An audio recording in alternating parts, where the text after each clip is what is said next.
Assalamualaikum warahmatullahi wabarakatuh. Perkenalkan, nama saya Ananda Ramadhani, kelas 23B, nomor urut 26.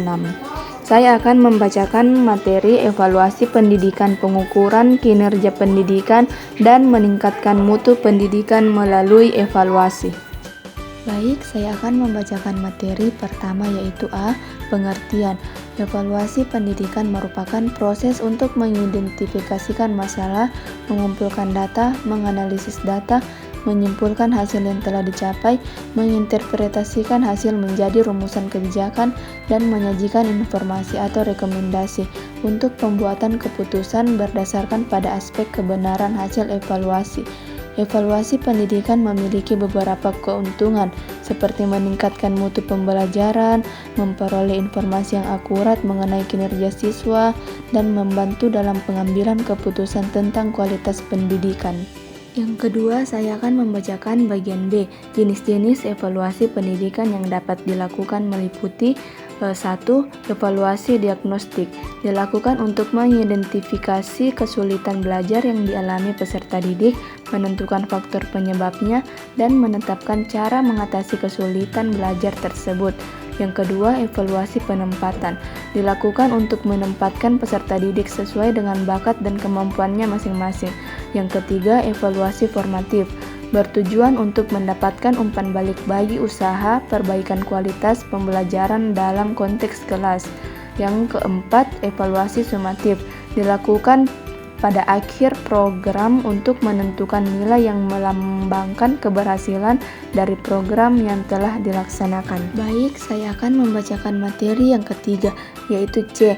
Metode evaluasi yang digunakan dalam pendidikan meliputi 1. Evaluasi capaian pendidikan melibatkan penilaian kemampuan dan potensi siswa serta keterampilan guru.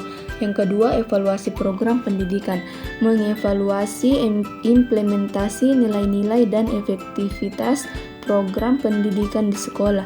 Yang ketiga, evaluasi dampak peningkatan mutu pendidikan menilai dampak kebijakan dan program pendidikan terhadap mutu pendidikan. Yang keempat, evaluasi pembelajaran melibatkan pengukuran, penilaian, dan evaluasi untuk mengidentifikasi keterampilan siswa dan area yang perlu ditingkatkan. Baik, saya akan membacakan materi yang keempat, yaitu D.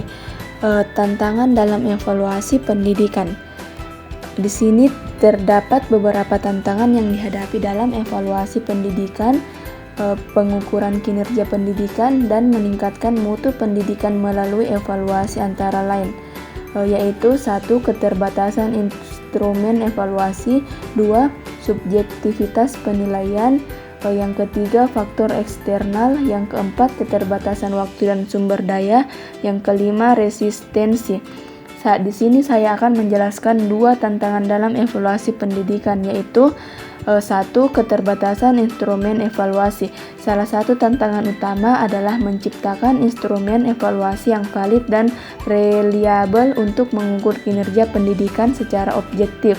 Pengembangan instrumen evaluasi yang efektif memerlukan waktu, sumber daya, dan keahlian yang memadai.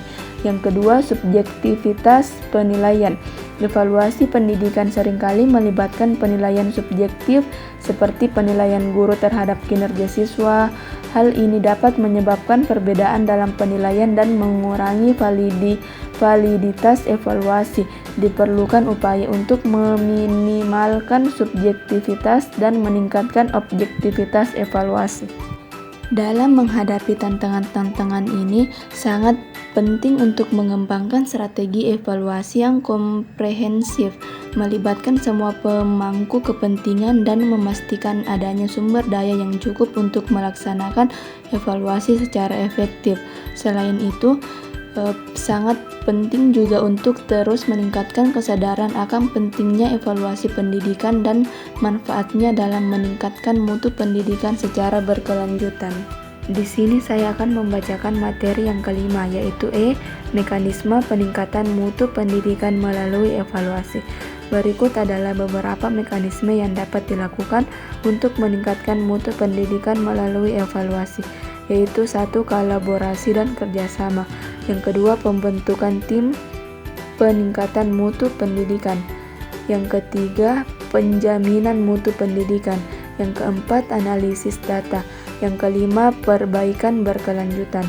Di sini saya akan menjelaskan dua mekanisme peningkatan mutu pendidikan melalui evaluasi, yaitu satu, kolaborasi dan kerjasama, yaitu pelaksanaan peningkatan mutu pendidikan di satuan pendidikan membutuhkan kolaborasi dan kerjasama yang baik antara elemen yang ada di sekolah, seperti kepala sekolah, guru, tenaga kependidikan, dan komite sekolah. Yang kedua, pembentukan tim peningkatan mutu pendidikan, yaitu pentingnya untuk membentuk tim peningkatan mutu pendidikan yang bertanggung jawab dalam melaksanakan evaluasi dan pengukuran kinerja pendidikan. Dan yang terakhir, saya akan membacakan kesimpulan. Evaluasi pendidikan sangat penting dalam mengukur kinerja pendidikan dan meningkatkan mutu pendidikan. Evaluasi pendidikan dapat memberikan informasi yang objektif tentang sejauh mana tujuan pendidikan tercapai dan memberikan umpan balik yang berguna untuk perbaikan. Dalam melakukan evaluasi pendidikan, perlu dilakukan pengukuran kinerja pendidikan dengan menggunakan indikator-indikator yang relevan. Pengukuran kinerja pendidikan dapat dilakukan melalui berbagai metode seperti tes, observasi, wawancara, dan penilaian portofolio.